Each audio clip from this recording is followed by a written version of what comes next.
My names are Prince Okathe Peter Onoyorono JP. Okay. So you are a prince, that means you are from the royal family or Yes. present one or in past? Present. Wow. I was born at Jos, former Plateau State, Okay. precisely on the 6th of November 1961. Okay. It was a very quiet environment because then my father was a miner with the British people who were mining tin at Jos. Unfortunately, in 1966, the war started. We have to relocate from Jos back to Ilu, our village, where my father became a peasant farmer. And we grew up at Ilu in the midst of the war. In 1967, I think my father went to Kwale and became a petty trader. In that same 1967, when the Biafra clashed with the Nigerian military, and shelling was so much, my father had to escape with me back to Ilu through a bush path. And that's where we continue staying at Ilu.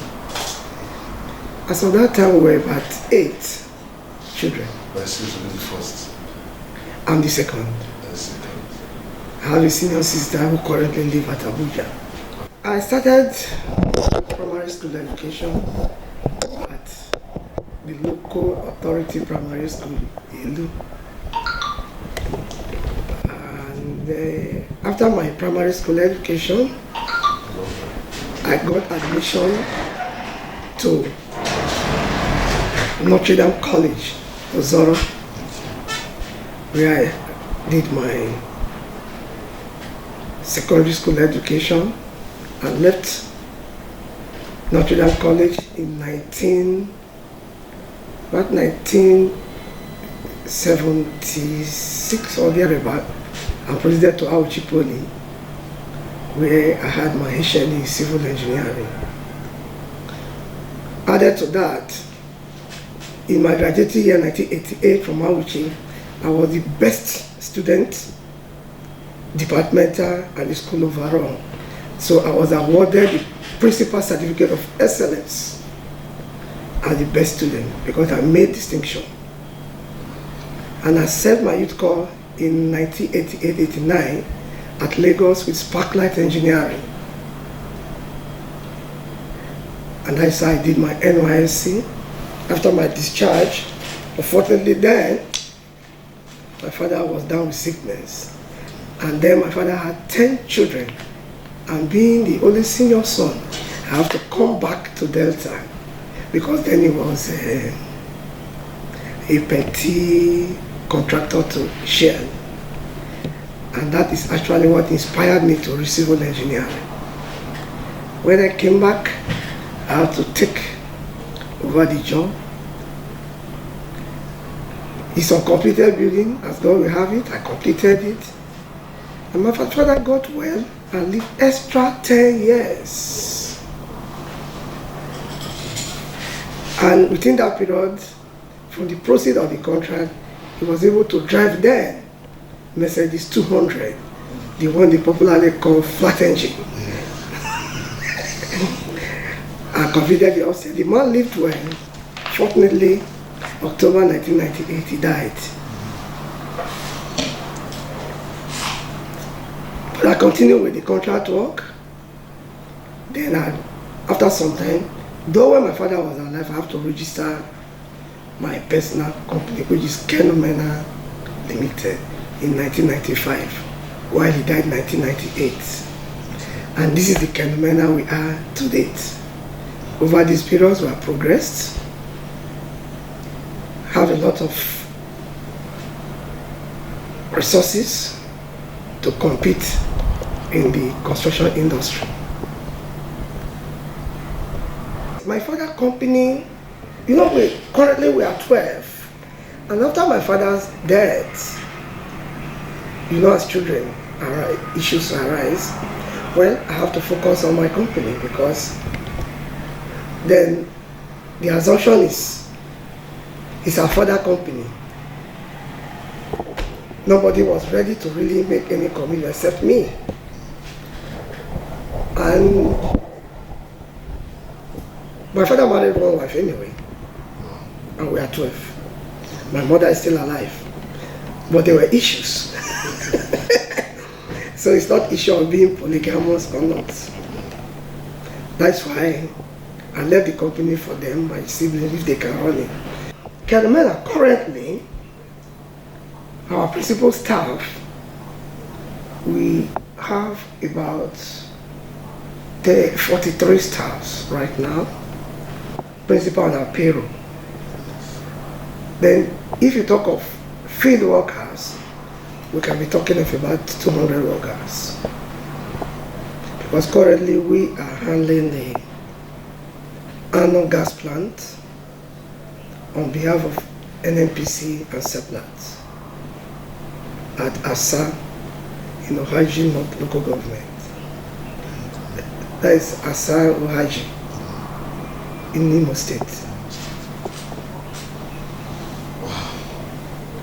So it will also suffice it to know that after my marriage, I've went for several courses outside Nigeria. Like, I've went for courses like Advanced Project Control in Dubai, Project Financing in South Africa, and several others that make me a real manager who can manage both permanent staffs and contingent staff, otherwise called casual staff. I'm the patron of Nigeria Scout Movement, Aguda branch, and national. And that gives me the inspiration to develop the youth. Because I sponsor most of the Scout to the UK, through the Lagos branch, to participate in annual events. Like now they want to hold another annual event at Surulere. I'm sponsoring it 100% at Aguda, Lagos. Wow. And I'm one of the national patrons too. So you know, in Scout, the idea of Scout is to train the youth on leadership roles, responsibility, and how to be a good adult, which is key to human development. Were you a Scout? I was not a Scout, but I was a member of Nigerian JCs, which is also a leadership organization for the youth. Do you also belong to other social organizations? Other social organization? Yes. No. I prefer this youth organization because that's why I told you I was an excellent man in school. Yeah. So I want people to develop in that line, excellence, train them morally and everything, good character. That is the only way we can build this nation. Did you do any sports while in school? Yes, I was a 100-meter sprinter when I was in NDC. I did 100 by 100. Louis is still true from Warri. I visit my community. Every week I was there. And you also know that I'm a leader in Elu. Between 2000 to about 2015, I was the joint community chairman in Warri Zone. That's comprised of Uwe, Warri, and Udu. I was the joint chairman who was taking care of all affairs of Elu community. And I was also once the vice president general about 2005, 2006. And I also play a key role in the installation of our current monarch. Because our monarch before now, the last OVA of Elu died in 1948. So we didn't have a king until 2013. The reason being that it's also within the royal families, but even my father was the Secretary General of the royal family before he died. He struggled to make sure we install a king. It wasn't possible until 2013, as God will have it, we were able to install a king. And I play a key role in that installation because I have to complete the work my father did not do. And it was in that recognition, the current monarch have to give me the only heir of a new kingdom as a title. The only heir of a new kingdom. Otherwise, the chief advisor to the king. So now it's right, you are a chief also. Well, by the laws of the local government and chieftaincy affair, being a certified member with a certificate, meaning I'm a chief. And you are hiding the chief aspect of it. Yeah, because of the Bible said, the humble shall inherit the earth. Yes. Humility is key in everything you do. Yeah, apart from the installation of the king, when we have security issues at a low, we have to establish a vigilante group. They were immobile, meaning they don't have means of movement. I have to buy them a new hilux to enhance their performance. And also in a loom right now, most contributions like security in the secondary school, I solely pay for the security. And I have investment in the loom, like my asphalt plant is located at the loom, and have security men there who I pay, and other workers, that is engaging the community, giving them meaningful employment. And as I told you, I established Marek Farms about 2017. It's a farm with about 20,000 beds. We have the piggery unit. We have also the small cattle ranch. And by and large, we have staff strength there about 20 to 50, depending on what is in the farm, which I employ them and I paid for them. With other small contributions we have made in the community has issues, we rally around and see how we can bring the community out of that issue. So, back to your contributions to peace. Yes. Can you tell us something Yeah. about peace? Of course you try. I'm a peace ambassador in Elum. Because if there are issues, like currently when we have issues of conference on that, I always call the king that yes, I have a policy. The policy is poverty is better than war. If you have war in your community, you can't sleep. But if you have war, the little you sit to eat, you will sleep well.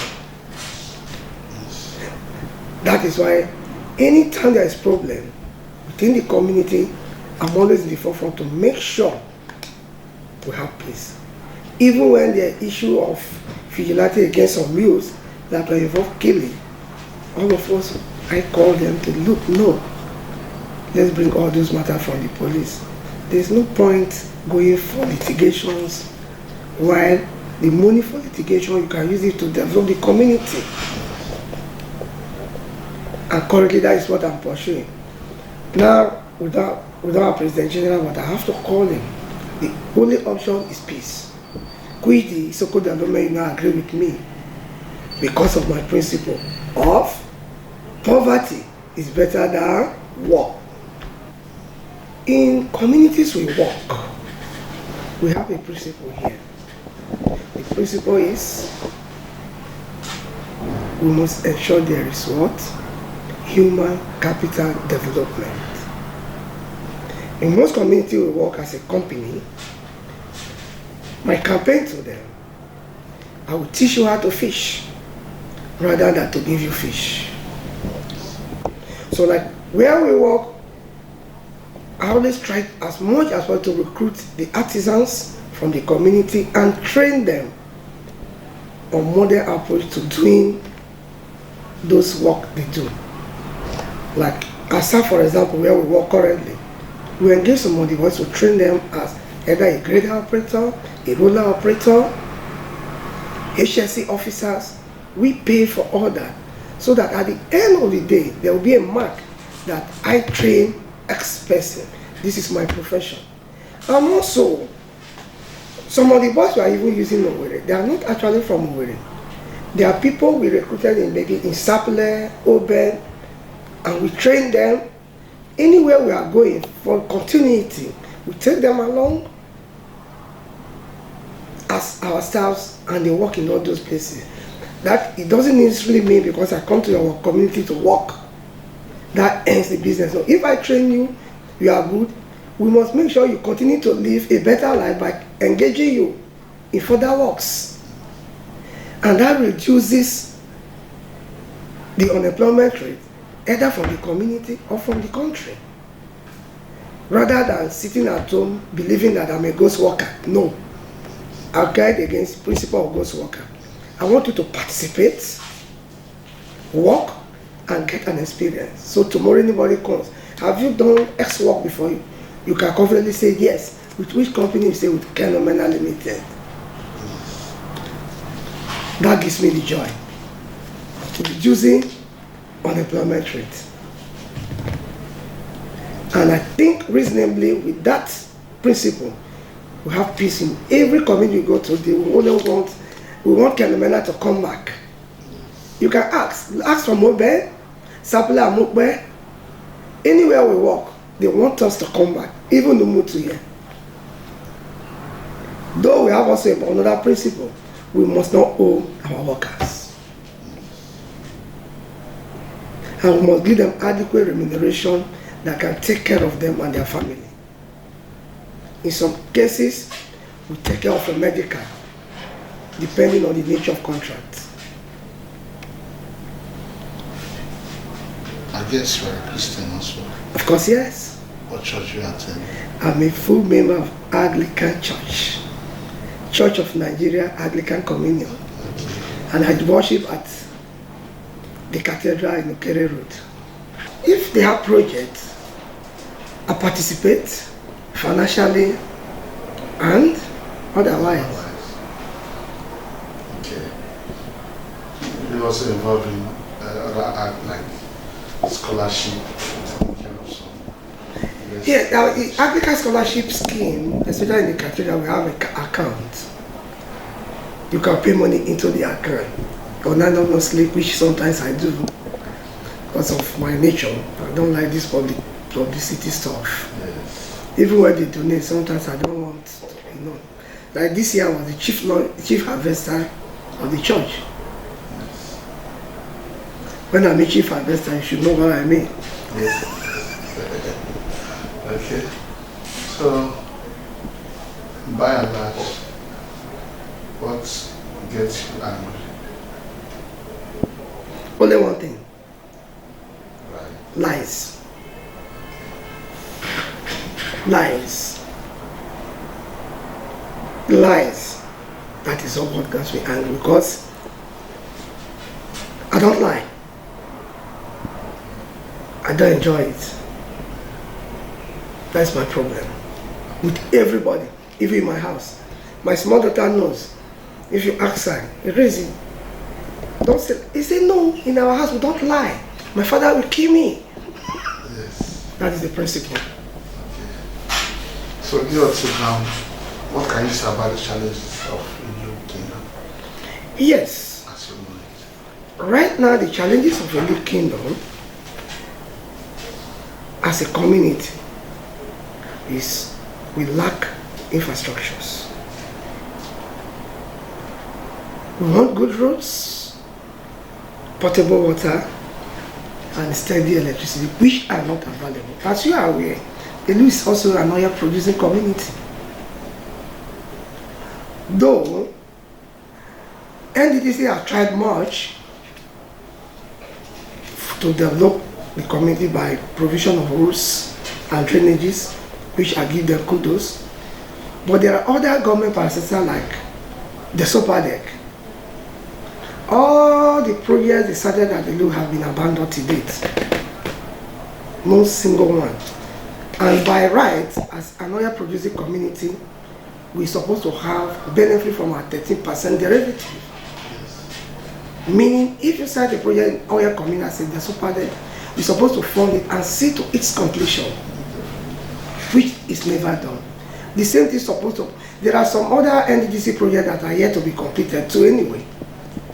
But those ones were also given to our so-called illustrious son, and those projects were abandoned, which we are now making move for them to be completed if NDDC will allow that to happen. Do we have health center anymore? Health. We have a health center established before by Shell.